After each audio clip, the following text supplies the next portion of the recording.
Westlaw or Lexis, where you can actually put in the search parameters that you're trying to get. Do you feel like there's a tendency in the program, and I don't know the answer one way or the other, to push cases that are sort of cases that would be likely to win towards settlement? Yes. Now, the Department of Justice doesn't always listen to that, and I don't know that it's any sort of evil intent on the special master's part there, as much as it's just a case on their docket. And, if they can, guide the parties towards an equitable resolution of it where everybody walks away happy, then so be it, and it's one less case that they have to adjudicate. But there definitely is some special masters more so than others. I am willing to read a lot of ill will and intent into some of the special masters' conduct and what they do with cases and how they treat petitioners in the program. I wouldn't necessarily attribute ill intent to that component of it. You mentioned the 75-cent excise tax.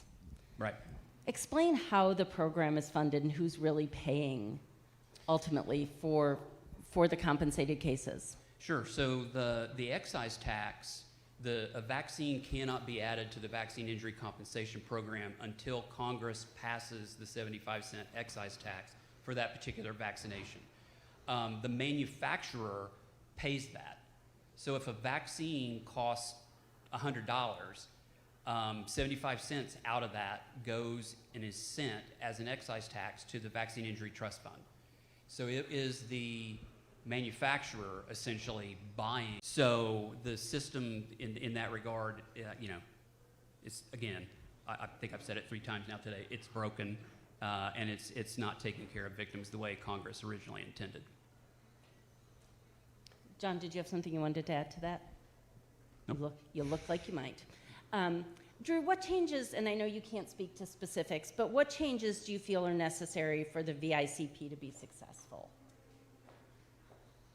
Yeah, so I can talk in generalities, I suppose. And let me start with the liability protections. I know that's it's an issue, it's a big one, and it's one that everyone is concerned about. Here's what I see as a problem. Just basically collapsing the vaccine program is probably not the best solution. The catastrophic case could go and retain a lawyer and be able to have a lawyer agree to represent them in a lawsuit against the manufacturer or the vaccine administrator.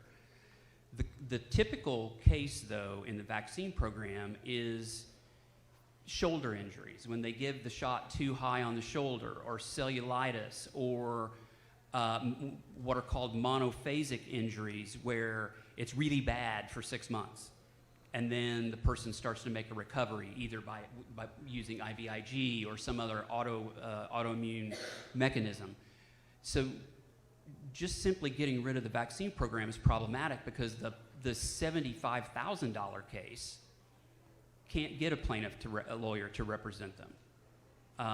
They would not be able to fund a case like that. It would cost more in experts than they could hope to recover. So the vaccine program still serves a vital interest for those folks. Partly, getting back to a question you asked earlier, I also think one of the ways to reinstate some public trust in the system is to take care of families when the horrible adverse event occurs. If they'd taken care of the autism families in the OAP, you wouldn't be here. Most people wouldn't be here. They would have gotten compensated. They would have gotten benefits for their child. They would have gotten lifetime care, residential.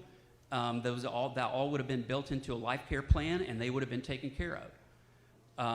And it's the same with most injuries. So, there are the good old-fashioned changes that everyone wants to see, changes in the statute of limitations, changes in the number of special masters. Most cases right now, I think I mentioned it this morning, there's almost 4,000 cases backlogged in the vaccine program. There's only 8 special masters, and that backlog is just continuing to grow because they just can't get to cases fast enough. Requesting more special masters and things like that. Those are the good old-fashioned ones that have been in every bill introduced over the last 15 years. But there are different ways and different approaches too. How HRSA, which is the division within HHS that oversees the vaccine program, how they internally handle cases, settlements, medical review, things of that nature are also being looked at to expedite handling. In the original act, and it's still in the statute today, the government was supposed to respond to the petitioner within 90 days of what their position on a case was.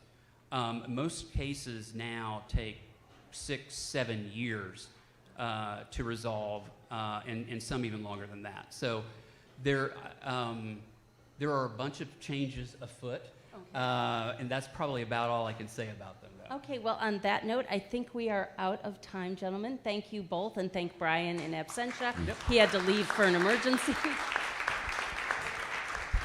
Thank you so much, Kim and Drew and John. And now our final panel, panel 4, if you could come up to the stage.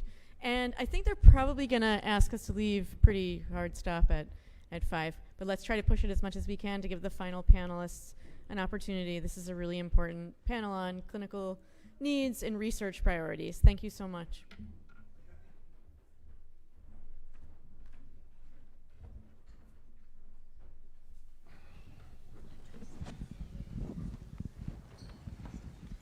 Check 1, 2. Did anybody ask you guys to share the live media stream out today? Okay. All right. So please do that again, because this is a very important panel. Let people know that we're still going strong. I would ask you to do that.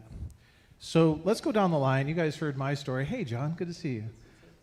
Let's go down the line, and I'll have the panelists introduce themselves. In the interest of time, I won't read the bios, but what are your priorities for being here today first? And then we'll go through some questions. Does that sound good?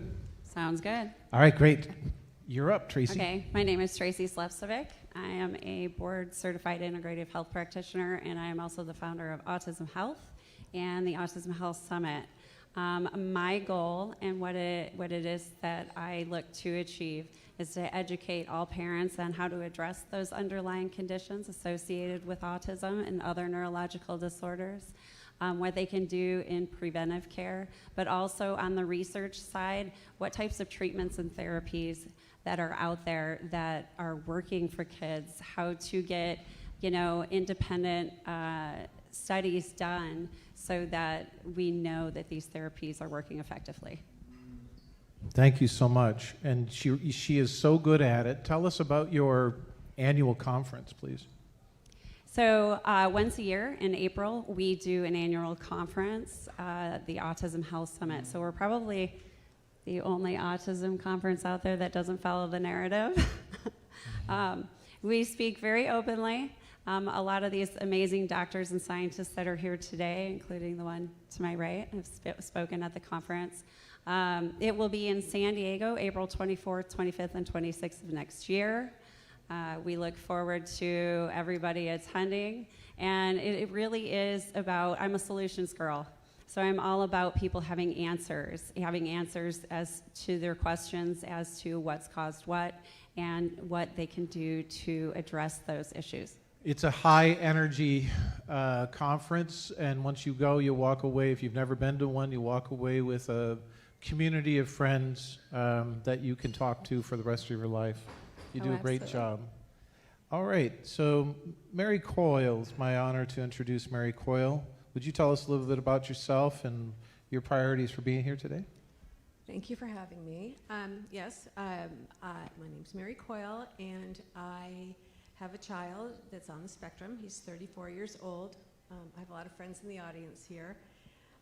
We did homotoxicology with him, and so I'd like to explain that a little further in addition to bioregulatory medicine that I'd like to teach other parents. Thank you very much, and thank you all for your patience with me not reading your bios and appreciating that we'd rather hear from you than about you, okay?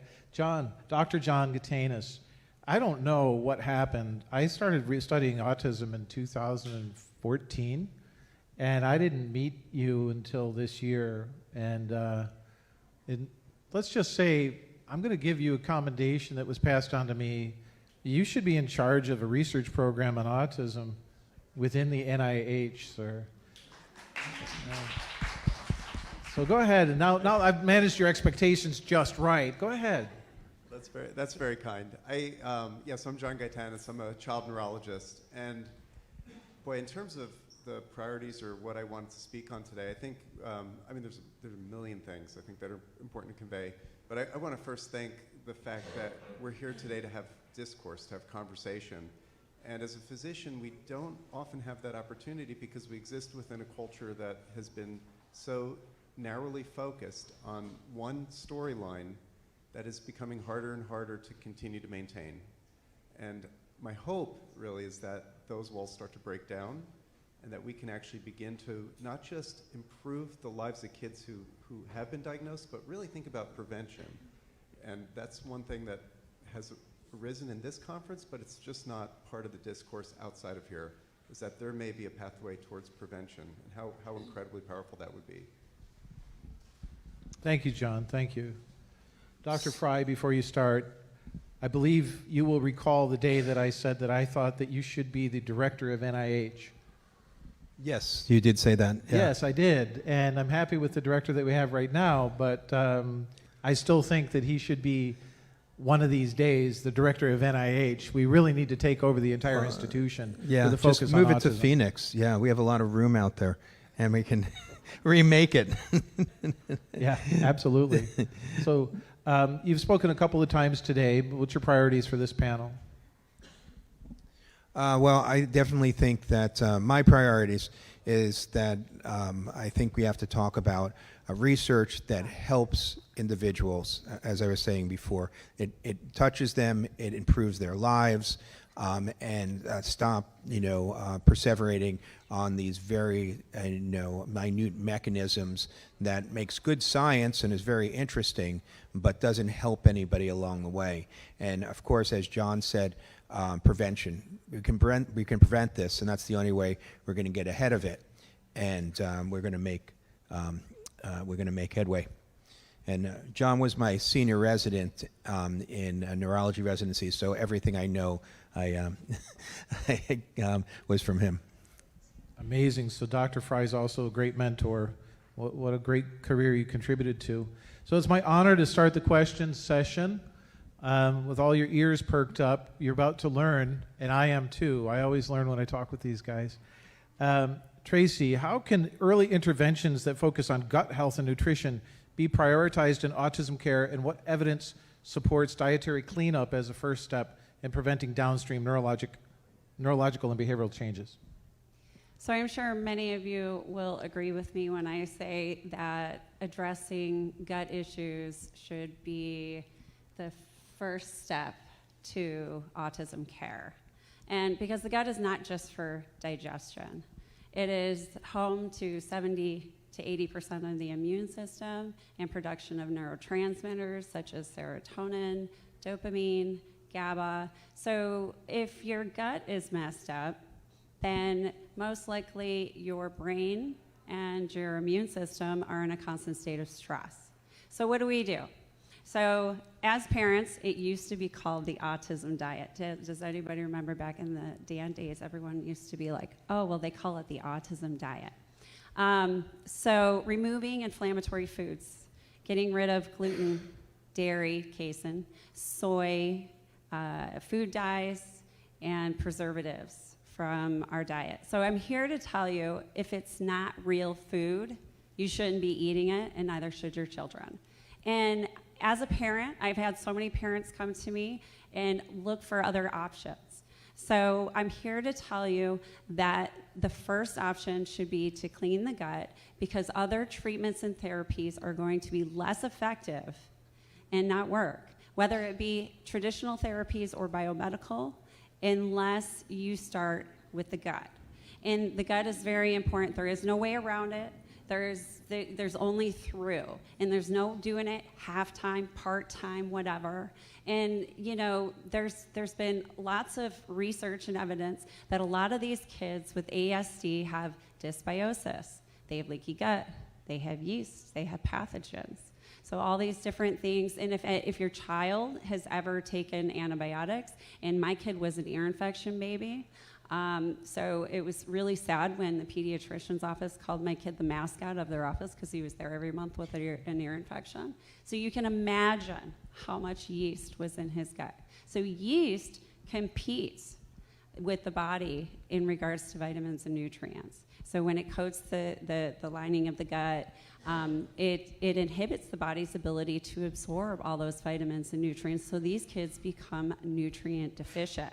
So I'm here to say, first and foremost, and I can tell you there are many, many success stories, probably a lot in this room right here, but for my own success story, for my son, the number one thing, other than truly believing that he would live a normal life, was to clean out his gut, and then he began to speak again, and I got more eye contact, more functionality, because, you know, his brain wasn't inflamed. So those of you who don't know, but the gut is connected to the brain via the nervous system. So if your gut's inflamed, you know, the brain's inflamed. So we need to address the gut first. Thank you so much. Yeah, the microbiome aspect of autism health was something that I ran into when I read those 2,000 studies for my book and realized that aluminum and mercury are actually excreted through the intestine. And so those toxins are not good for your microbiome. They can impair and kill the microbiome off and alter it. I wanted to mention someone who was supposed to be here with us today. His name is Dr. Christian Bogner. He has kind of some miracle kids that are walking away from microbiome treatment, talking for the first time. Yes. After getting rid of one of the microbiome species that produces cyanide. I didn't know this. And it impairs motor neuron function. And so that's a wonderful thing. That should be a headline on the page at NIH. We need to see funding to actually, you know, see what percentage of kids need this therapy, right? Absolutely. All right, so we'll do it a little bit different this time. By the way, if anybody wants to comment on a short follow-up, keep it brief, but please do after one of the answers. Mary, thank you for being here. We talked a bit before the conference, and I'm really fascinated. One of the things you told me that you wanted to make sure people understood was the differences between homeopathy and homotoxicology.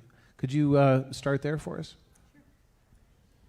So homeopathy was developed by Dr. Hahnemann. I'm sure everybody in the room is familiar with homeopathy. Back at the at the end of the 17th century.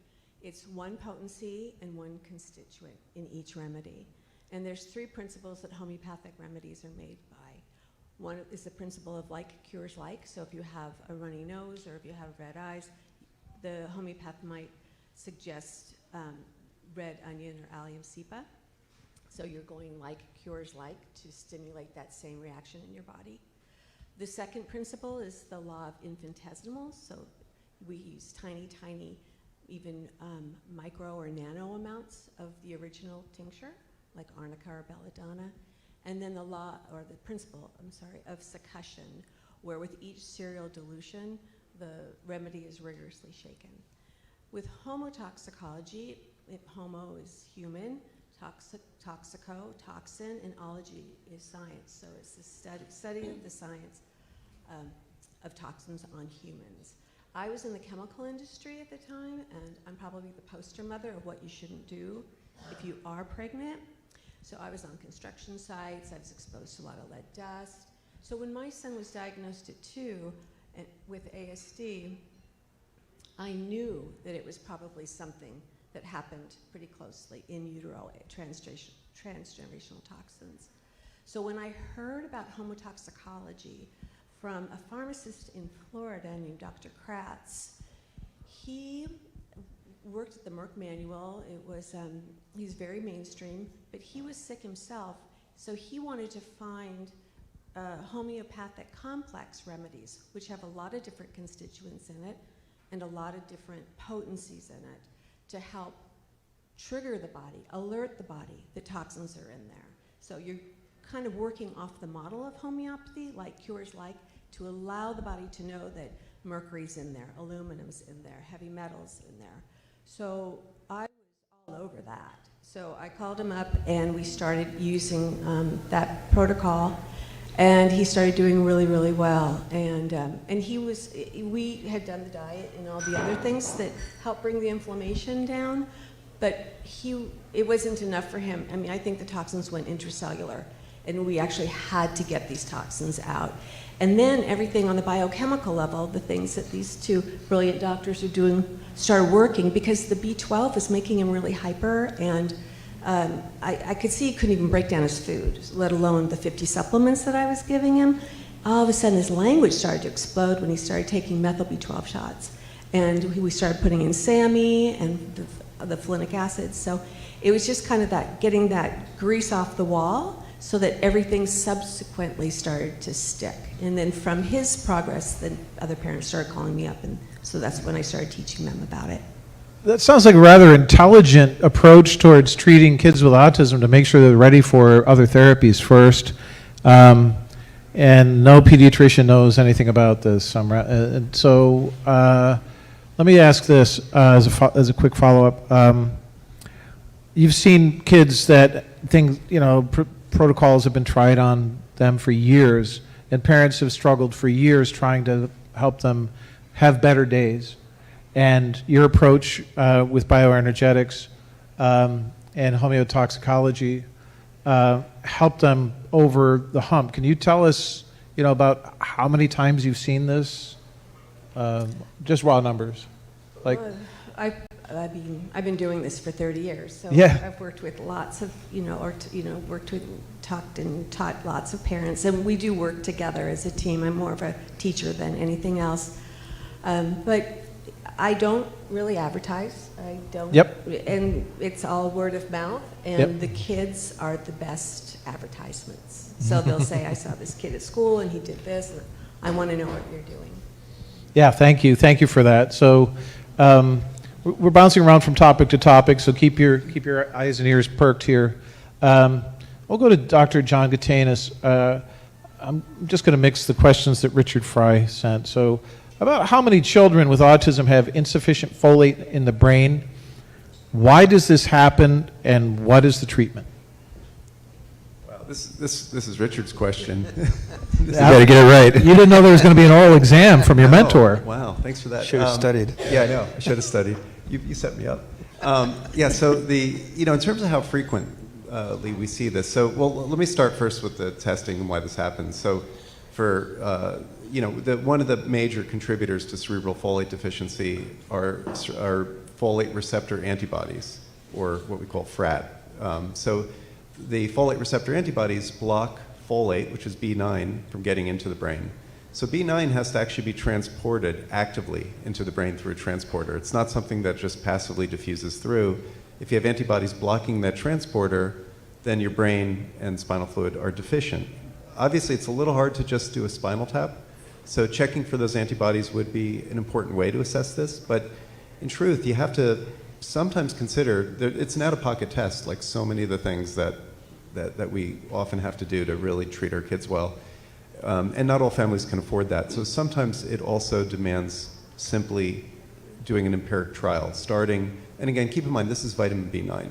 Okay, so I'll just add one piece here, though, to think about this. So we're talking about a treatment that's a vitamin-based treatment using folinic acid. Folinic acid tends to bypass that transporter, and yet we're getting a lot of resistance from our colleagues about this idea, and I've read a lot of press saying, well, we have insufficient evidence for using folinic acid. It's worth noting there have been 4 randomized double-blind controlled trials, which is the gold standard. 5. 5, I'm sorry, 5. Thank you. That's why I have him here. He's like ChatGPT. So we've had 5 trials, and 2, now I might be wrong on this too, because I've counted 255 patients thus far. And it had not gotten an FDA approval until we finally had a team that really wanted to make treatments available for core symptoms in autism. Okay, so right now, until Monday, there hadn't been any FDA-approved treatments for core symptoms in autism, things that improve language or development. The only 2 treatments we had that were approved were both antipsychotics, and both approved really for what's called irritability in autism. Okay, so we only had 2 treatments available. As a physician, I only had 2 treatments available, both antipsychotics. The first of those that was approved was risperidone. That was FDA approved after it was trialed on 180 patients and observed over 8 weeks. Folinic acid, which is vitamin B9, 255 patients, and actually treats core symptoms. Let's go back to risperidone. Risperidone, we know it causes weight gain. We know it contributes to type 2 diabetes. It also causes breast development in young men who take it. And it's worth noting that the manufacturer had been sued because they falsified data regarding gynecomastia, which is breast development. Those data were falsified because they had evidence that there was an increased risk of that, but they, after the fact, went back and removed all the kids in their data set who had gained weight and looked at those who just didn't. And in the kids who didn't gain weight, they didn't have the breast development. But the fact remains is that they did see an increased risk, and that was something that was removed originally. So as a clinician, I just want you to, I'm not looking for sympathy here, but I just want to give you, from my perspective, think about what that means to be a clinician, and you have 2 FDA-approved treatments. They're both antipsychotics, and you know that the data on one of them had been falsified. And this has only been tested on 180 patients, and how many patients do we see who have taken it not for 8 weeks, but for 8 years, okay? And I try to use a vitamin, and people will say, well, where's the science, right? So think about that. Very good, thank you. And the other thing, John, I mean, it's great that you know, and you studied all that. This is really important information. But if I think the number needed to treat in the risperidone trial is something like 6, so that means you have to treat 6 patients to get 1 effect. In our trial, our first double-blind placebo-controlled trial, if you're positive for the folate autoantibody, the number needed to treat is 1.8, so more than 1 in 2. I think the number needed to cause type 2 diabetes, though, is lower. So in fairness to risperidone, it's a joke. Because that's actually quite common. So I think we were... So at least you get diabetes out of it. I'll just be quite honest. I was seeing, from coming to me as referrals, I was seeing patients who had either movement disorders, severe weight gain, type 2 diabetes, and were still self-injurious and aggressive.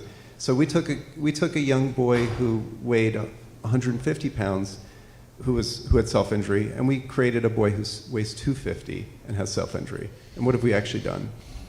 Just incidentally, have you guys seen the literature on intranasal insulin reducing aggression and self-injury in kids with Down syndrome?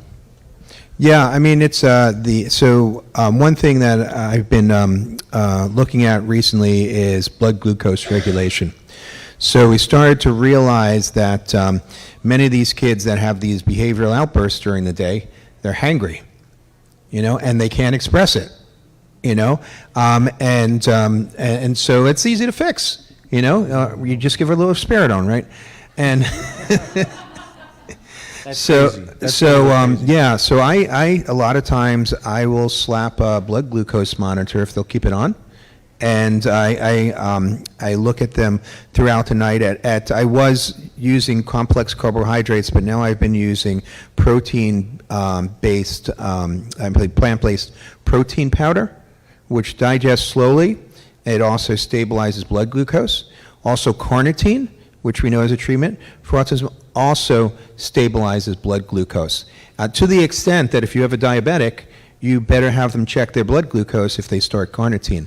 So we have some really easy ways of just controlling behavior and blood glucose in some of these kids and improving their lives. Yeah, it makes sense. I mean, the kids have gut issues, so they can't get proper nutrition. Their body's not going to say, oh, because I have a gut issue, I'm not still hangry, right? It's still an issue. So healing the gut first is what I hear. So about what percentage? I mean, we heard really good news the other day. I heard Dr. Oz say that CMS was going to give guidance to the states on how to track leucovorin and for safety and efficacy over time with real-time reporting, which was really great. I think that's really cool. But what percentage of families might benefit from this leucovorin therapy?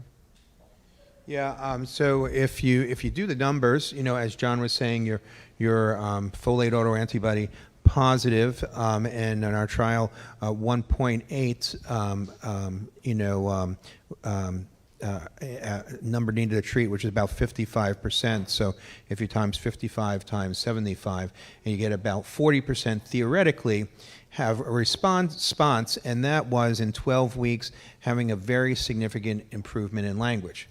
We know a lot of kids also have a slower response, and some of them have this mitochondrial issue, which requires mitochondrial support first. That one reason not to just run in and try it, because you have to, get the body ready for it, and they may need higher doses. So in my practice, I think I see at least 70-80% children at least benefit somewhat with it. What do you think, John? It's high. So I don't use, well, actually this is a little bit of a segue, I apologize, and we're short on time. But I don't usually use leucovorin as an isolated treatment. So we have to build a base of health, which begins with sleep, nutrition, exercise, work on stress reduction. You have to build the base and avoiding further toxins. All of these things are necessary to begin with. That's your base. Once you've kind of established those, you don't have to wait on these things. It's not like you have to go sequentially here. You can do these all together. But then you do start to think of how can I support this child both metabolically and also help reduce inflammation. And there are many ways to approach those things. So leucovorin is one step of many, but we really have to think of offering mitochondrial support. We have to think of lowering inflammation. And we have to make sure that the diet and nutrition is correct. And it's also really important to state with leucovorin that for kids who are consuming dairy products, their folate receptor antibodies are going to be higher, and they really should come off dairy if this is going to be most effective. So we can't do these things without looking at that complete picture of health. Thank you for that. Yeah, that seems also like a rational approach. So what you're saying is that people just shouldn't rush out and ask for leucovorin from their doctor. So we're not going to see direct-to-consumer marketing for leucovorin saying, ask your doctor if leucovorin is right for you, right? So you guys are ethical physicians. Let's give them a round of applause, please. These are ethical physicians. Back to Tracy, if you don't mind. If individuals with autism suffer from neuroinflammation and demyelination of the brain, what's the best course of action to put them back on the best neurodevelopmental track? So when children with autism suffer with neuroinflammation or damage to the protective coating around the nerves, which is called the myelin, this could slow down speech, any type of progression or development. So what we want to do is we want to take down the inflammation, reduce the inflammation in the brain.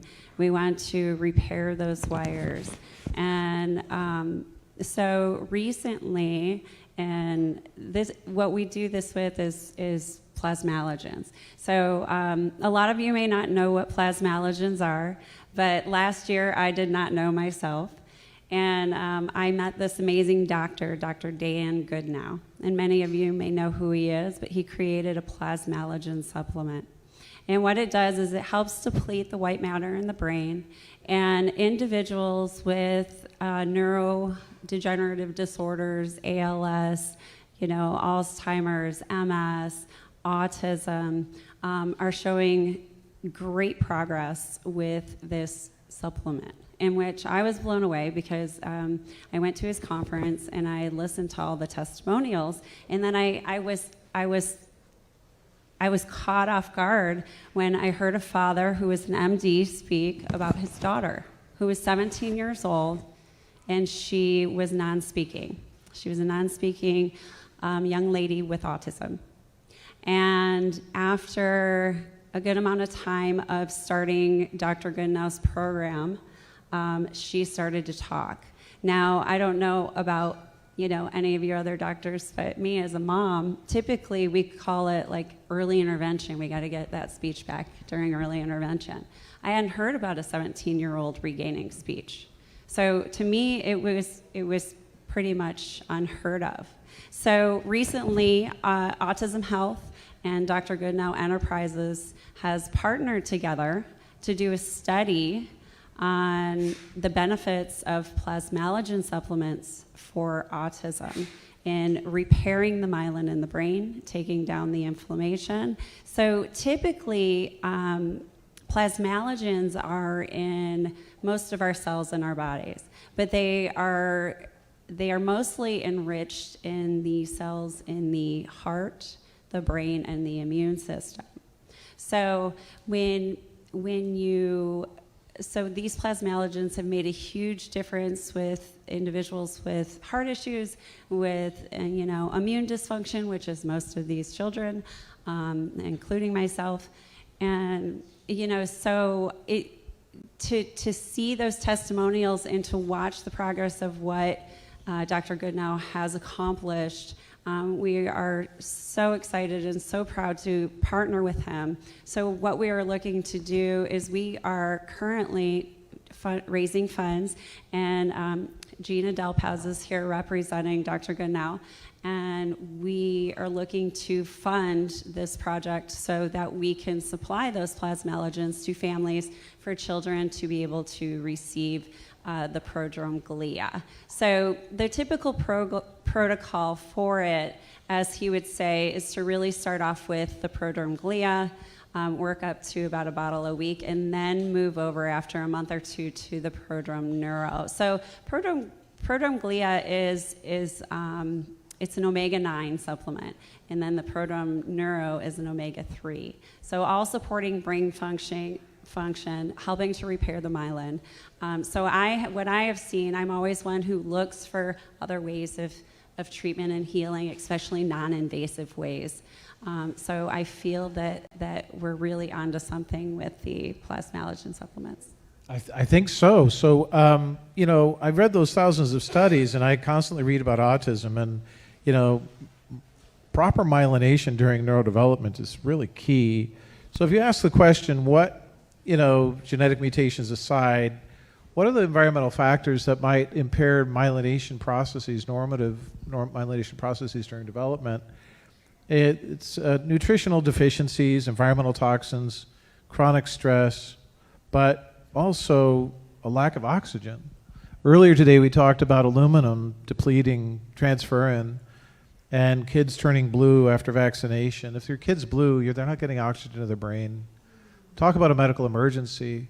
If the pediatric medicine, if emergency medicine can't clue into that, there is absolutely, just take their rose-colored glasses off and throw them into the street. It's crazy to think that you could look at a kid and say, no, go home if they're blue. I mean, that kid is suffering. But among the environmental toxins, I'm sorry, I'm cheating. I have my cheat sheet here. Triethylatin and trialkyl, I don't know what those are. I've never heard about those. But there's something that a kid can apparently run into, or a mother might. The impairments are the ones that we know, but the hypoxic ischemia demyelination seems to be a risk factor that pediatric medicine needs to learn about. So thank you for bringing I promised I would learn something, so thanks for... Right, and there's more information over on the table, and anybody can go talk to Gina about it, or you can go to prodrome.com, and they are doing, I think, 50% off of all their supplements till the end of the month for families with autism. Thank you. So Mary, I mentioned bioregulation before, but I didn't start with that question, the bioenergetics and so on. So could you tell me the 5 therapeutic approaches to bioregulatory medicine, and in particular of the bioenergetic therapy? Tell us about that one and why they're important. Sure. The first 4 everybody's familiar with. It's the structural level, and so we would approach that maybe with chiropractics or with physical therapy. The next one down is more informational and regulatory, so that would be the cells, organs, and tissues, how drugs or vitamins or food impacts that biochemical level. The next one down is epigenetic and genetic level, which James covered actually earlier. Then the next level down is the psycho-emotional, and then the last one is the bioenergetic. And so, when you think about, and I know nothing really about quantum physics, but if we drill down into the material world, past the molecules, past the atoms, past the waves and the probabilities, we really have these quantum fields. And I hope, and I think in the future, I think healing and medicine is going to go more and more in that direction. So what particularly was helpful with the bioenergetic field level of bioregulatory medicine for us is that because I was in the chemical industry and I knew that my son was very toxic, he was really constipated as an infant, and therefore his primary pathways were blocked, and he was using his ears as a secondary pathway. So he was on, like your child, on the pink stuff, like every couple months. And of course, every time I gave him an antibiotic, I'm compromising his microbiome. So we had this horrible vicious circle. So the company that really created homotoxicology was Dr. Reckeweg back in 1952. So none of this is new. This is old school stuff. There's been 1,000 studies on those remedies. So what I was particularly interested in was the extracellular matrix. And that is the mesh filled with collagen and fibrins and lymphatic vessels that support our cells and tissues and organs. So if that's dirty, then you think what's buttressing up against the cells, right? And so if the cells get dirty, then that bilipid membrane around the cell gets hard and rigid. And that means that nutrients aren't going to get in very well, and the metabolic waste that the cell produces isn't going to get out. So that is when I really felt like when he started to go after, use drainers to go after that extracellular matrix first, and then Reckeweg's company created catalysts that were complex homeopathic remedies that stimulated mitochondrial function. And that is, again, when I saw just a huge, progress with my son. It was really dramatic. So he was in an ABA program in Queens. And once we started it, after a couple of months, the school called me up and they said, we're going to start transitioning him to the parochial mainstream school across the street. And so by the time he was 7, he made the full transition. And when I was talking to Dr. Kratz about this, I said, how do I know this is working? How do I know when to stop? Because I didn't have any parents to talk about this, or my father's a doctor, my grandfather's a doctor. They thought I was totally nuts. And he said, let's see what's coming out. The hair, blood, urine, and stool are your conduits of elimination. That should be dirty. Your organic acids test should be just loaded, heavy metals, whatever. He goes, but the most important thing, Mary, are the cells. Because if the cells are healthy, they will divide to make tissues, then they'll make organs, and then they'll make systems. He goes, and eventually the body is going to work better. And I did that. I looked at his immune panels, CBC, metabolic profile, and sure enough, things were shifting in a positive direction, but what was coming out through those conduits of elimination, they were glowing. It was so toxic. So. Thank you so much. So proper cellular health requires a fully functioning bilipid membrane. So who raised your hand if you had 10th grade biology at one time, or 9th grade? Ever had biology class? So remember the bilipid membrane with the poles and the squigglies in the middle? So that's not just true for people with autism, right? That's true for everybody, right? This wasn't, Dr. Reckeweg probably created HEAL back in the 50s because that's when the chemical revolution started. Yeah, so more man-made issues were coming up. So yeah, this was never, necessarily developed for children on the spectrum. So who wants to talk about, on the panel, anybody, the importance of avoiding the wrong kinds of phospholipids in your diet? Who's really into that? Yeah, it's phospholipids are so readily important, for making the brain's membranes, making the myelin, and the mitochondria. The mitochondria has its own cardiolipin, has its own special type of lipid that is needed for that inner membrane to work and for the mitochondria to work. So our lipids are so important. The constitution of our lipids, right, are very important. That's why we always talk about these omega-3 fatty acids, and what they do. And it's so interesting because it ends up, you are what you eat. That these fatty acids, we always think of them as fuels, but what they actually do is they get integrated into those membranes as a structural part of our body. And what happens is when you have a certain signal, the cell's kind of dumb. It just pulls out one of those fats, and it breaks it down. And it ends up, if it's an omega-3, it's anti-inflammatory. If it's omega-6, it's inflammatory. And the cell doesn't know which one it is. So it's all regulated by what we put into our body and what those membranes are made of. So it's a numbers game. So should I eat like rancid seed oils and things like that, or should I sign up for, don't sue me, a Twinkie? Right? No, I want to find the healthy phospholipids, right? And I know that there's some that are available that you can get by the jar, and you can add it to your diet, right? Do you want to say something about plasmalogens in that context? So yes, plasmalogens are phospholipids. That's right. Okay, great. Moving right along. So what are the, Tracy, what are the benefits of umbilical cord stem cells for autism, and are there any contraindications? This is my favorite subject. So many years ago, we took Noah to the Ukraine under the Bradstreet Protocol for stem cell therapy. My son, from vaccine injury, had lost not only his speech, but a lot of his motor skills. So here was a child who could not go across monkey bars, let alone hold onto a monkey bar, climb a rock wall, balance, tie his shoes, nothing. He was 7 years old.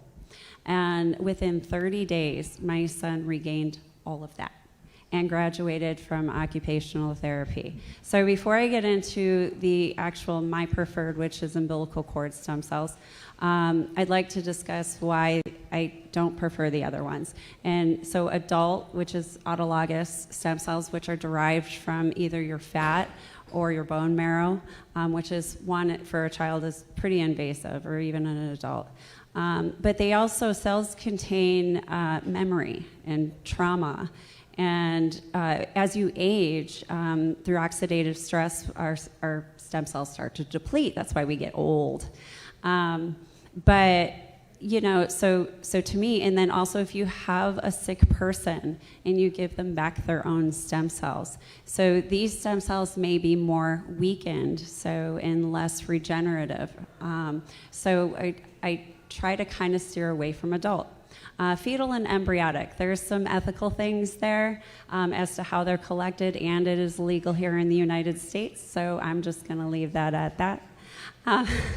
Allogeneic is donor stem cells. Again, you still have the same issue with adult stem cells, that, you know, they are adults, but from umbilical cord stem cells, and I am not just talking about the mesenchymal, I'm talking about all the stem cells in umbilical cord stem cells. So these are what we call the breath of life. So it is what God has used to create life. You have mesenchymal stem cells, which help, you know, repair damaged tissue, take down inflammation, hematopoietic, which help build up blood cells, and then endothelial. All of these stem cells, when you use them all in conjunction, work together to, as like a team, like all of us here today, to create healing in the body. Now, can we guarantee where it is that those stem cells will go? We can't, because they have a beautiful mind of their own. They're going to go where they are needed most. And the number one thing is, in regards to contraindications, there are, for umbilical cord stem cells, as long as they are, you know, properly extracted, and it is that is what they're cryogenically frozen with. So to me, what I found in my research is that kids who have a high level of histamine reactions can have a reaction to DMSO. So the lab that I've worked with here in the United States uses trehalose, which is a naturally derived sugar, and has had 0 reactions from, you know, any, you know, stem cells. So you have to be very careful in regards to, you know, what lab that you choose, where you get them from, you know, what are their viability testing? You know, the lab I work with, is their viability testing is 96% or better upon administration. That's pretty high. And then when I think to myself, the first thing that parents ask me is, they're like, well, I can't afford this. And so this is the best question. And they even tell me this with diet. This is pretty sad. Is I'll tell you that when my son was diagnosed with autism, my husband, who fights big insurance companies, was smeared all over the front page of the LA Times And he lost his business of 20 years. Our house went into foreclosure. I negotiated for treatments. I bartered for treatments. I sold everything I owned, and I did everything that I could to make sure that my son got every single treatment that he needed. And it didn't take money. It took determination, and it took a very clear intention. And that is why I earned the title of Warrior Mom. So Big hand, big hand. There's no force more powerful in this world than a mother's love for their children. None. We're going to wrap up here in a little bit, but I want to go to Dr. John and Dr. Richard and say, you know, the history of autism has this habit of cycling around to blaming the moms. Refrigerator moms, stress at home, too much screen time, you're not being disciplined enough, as if there's nothing happening prenatally and perinatally. But we also know that, you know, healthy moms, if they can become healthy pre-conception, as healthy as possible, are more likely to have a successful, non-complicated, healthy pregnancy. So I wanted to ask you about metabolic disorder during pregnancy, its causes, how to avoid it, and what you guys know about that. Yeah, I mean, so some of the data is kind of interesting.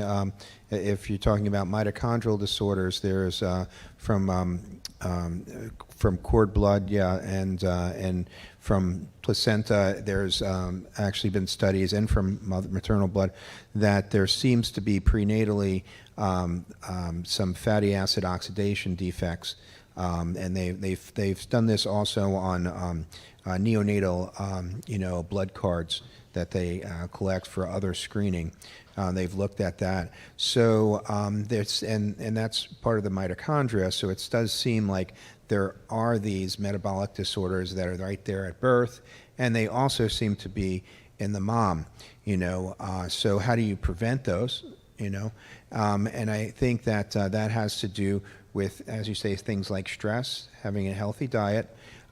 If you have metabolic issues before time, having the right, nutrients.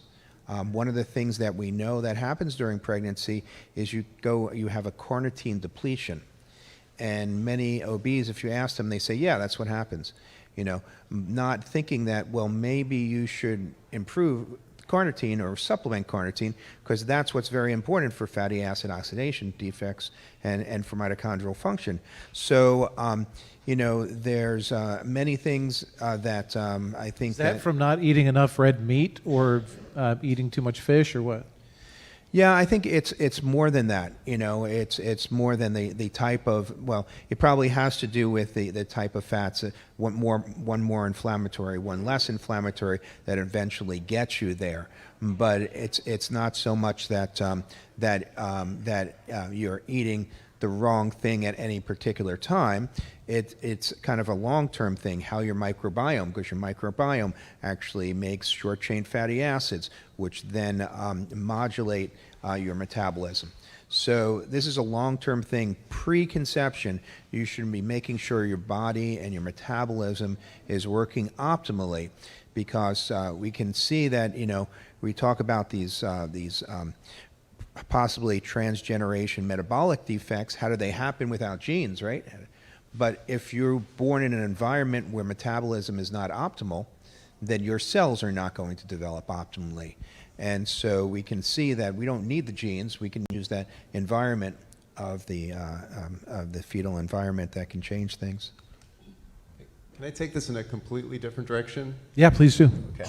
So, let's go back to mom blaming for a second. So Leo Kanner was operating at a time post-Freudian when the whole world boiled down to psychology. So if you read Kanner's original paper, those patients he described, he went into a lot of detail, but he used the term emotionally refrigerated mothers, and he also described the fathers as bigamists. They were married more to their work than to their families. That was in an age of psychology, and we allowed psychologists to define autism. Now, the term was really based on aloneness. That's what it translates to. I've never met more caring and empathetic human beings in my life than a lot of these young adults I know with autism. I mean, they're just wonderfully connected. So the term itself is completely a false term. And it's only because in our neurotypical brain, we see somebody who doesn't make eye contact. We see someone who doesn't show me the facial expressions or the gestures that I expect, and it's my assumption that they're not connected. But the reality is they're deeply connected, right? And they're deeply caring. And so the term itself is completely false. But we've allowed psychology and that psychological model to take hold. And what we're left with is this DSM-5 criteria, which is, you know, if you have 3 from category A and 2 from category B and 1 from category C, then, you know, you have autism. I mean, it's ridiculous. It's not a scientifically based anything. It's not based